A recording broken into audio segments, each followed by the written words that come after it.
Good morning, 7th class. I am your SST teacher. Students, as you know, currently we are doing our chapter Freshwater. In our previous lesson, we read about the importance of the water, and in today's lesson, we are going to talk about the sources of fresh water. Dear students, there are two main sources of fresh water: underground water and surface water. Surface water includes water in rivers, in streams, lakes, and ponds. This water will be included in surface water. Kindly open your books from page number 17 and follow the lesson. Fresh water, surface water is water in the lakes, river or freshwater wetland. And this water is replenish mean it refills. The water in the river and the lakes, it refills by the process of precipitation means rain, snow and hail.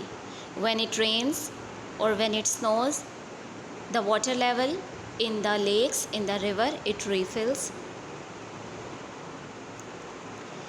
And the surface water is continuously being used. For example, all the rivers, they keep flowing and they fall into the ocean. Similarly, I hope all of you know that the main source of energy and heat and light for our earth is sun.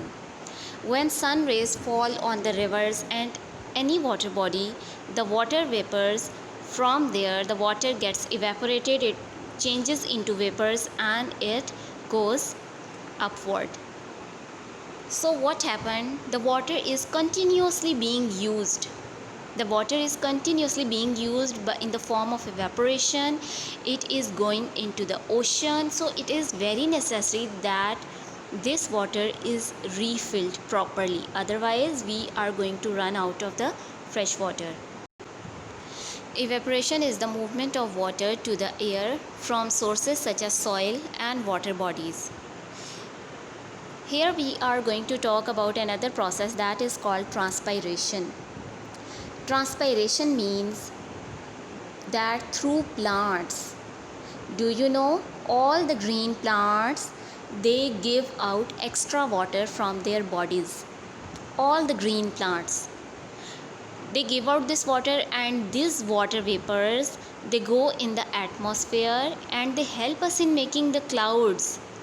So plants are very necessary.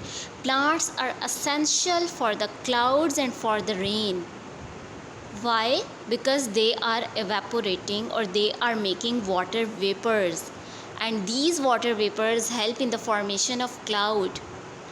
And now do you understand why cutting down trees mean the lack of water or scarcity of water? Scarcity means lack of. If we cut down the trees, it means we are cutting down the sources of clouds. Hence, the rate of rain will decrease.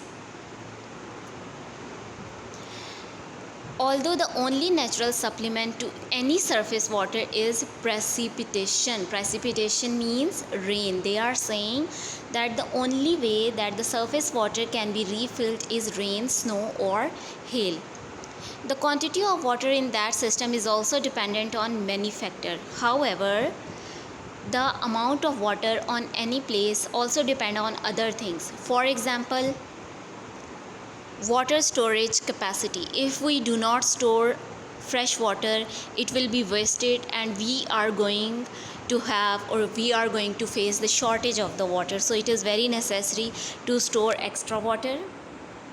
Similarly, permeability of the soil. Permeability means that soil is able to absorb the water. The water that is on the surface of the earth, our earth absorbs this water, and then this water goes underground and it becomes the groundwater. Groundwater is not produced under the earth. Actually, it is the same water on the surface. It is absorbed and it reaches the ground, and then it is called groundwater. And permeability means the ability of soil to absorb. Not all the types of lands are able to store or to absorb the water. If a land is hard, for example, if a floor is cemented, or we have put the tiles on it, or we have made concrete road on it, then the land will not be able to absorb the water. Only the natural land, the land with the soil on it, will be able to absorb the water. Then the timing of the precipitation means at which time the rain happen. If it is raining at that time of the year where dams are already filled, then the rain is going to be wasted. We will not be able to store that extra water. And local evaporation rate mean the type of the climate of that place. Here is the pictorial description of the water cycle. Please have a good look on it. You will see sun, the main source of energy for the earth. Because of the heat of the sun, the water is evaporation. The process of evaporation is happening, water is getting evaporated, and it is going to form clouds. And then these clouds are going to make rain, and that is how the water will come back on the surface of the earth. Okay, another important and a very interesting fact. Water is evaporated not only from fresh source of water, it is also evaporated from oceans. Even if there is a pond of dirty water, water will be evaporated from that pond. Now my question is, how the rain is purified when the water is evaporated even from the dirty places? The answer is, when evaporation happens, only pure water is evaporated. Only water becomes gas. All the impurities, all the pollution, it remains on the land. It is not evaporated. That is how, when the water is evaporated and it forms a cloud, we will get pure rain. We will get the pure water. That is how this water cycle works. Water cycle means the water on the earth will be evaporated, it will form the clouds, and then these clouds will return us water in the pure form without any pollution. 1 in 10 people of the world do not have access to clean water. In the starting of this chapter, I told you that the world is facing serious shortage of water, and I also told you that Pakistan is one of the countries that is going to have severe shortage of water. And 1 person out of every 10 people in this world do not have access to the clean water. He or she doesn't have clean water to drink, to cook, or to bathe. Hot climates have higher evaporation rates, and sometimes there are areas where there is no water body in nearby, but that land is cultivable. It is fertile land. So what do? We dig out canal from the river. Canal mean a long tunnel which is filled with the water. It is a long pipe like structure. It is made in the ground, and then we leave water there, and we carry this water to the places that do not have access to the fresh water, and we use that water for agricultural purposes. And when we are making the canals, we usually use cement so that water is not lost. How can water be lost through the canal? Because soil can absorb the water. The water will be absorbed and reach the underground. Though it has a benefit, we will have more and more water available for the agriculture, but it also has a dark side or a negative impact, which will be that the rate or the amount of our groundwater will be decreased.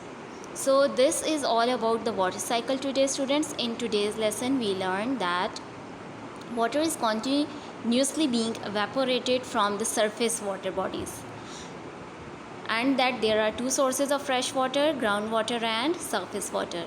And from surface water, the water cycle continues. Water is evaporated, it makes cloud, and clouds give us pure rain, and the rainwater is the pure water. It is free of pollutants.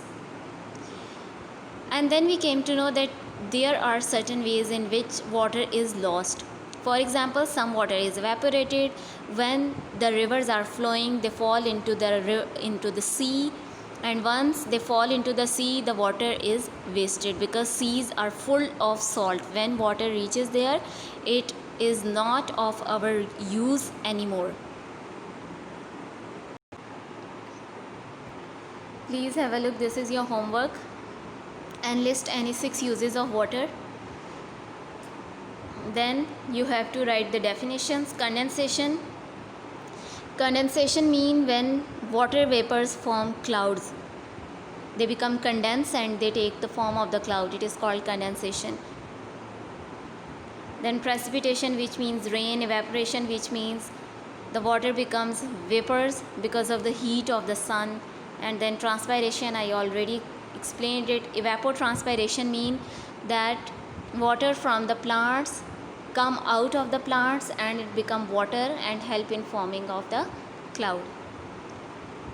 Kindly have a good look at it and write this homework into your notebook, and after writing it, take a clear picture of it and upload it into the comment section. Thank you so much, students. Take care.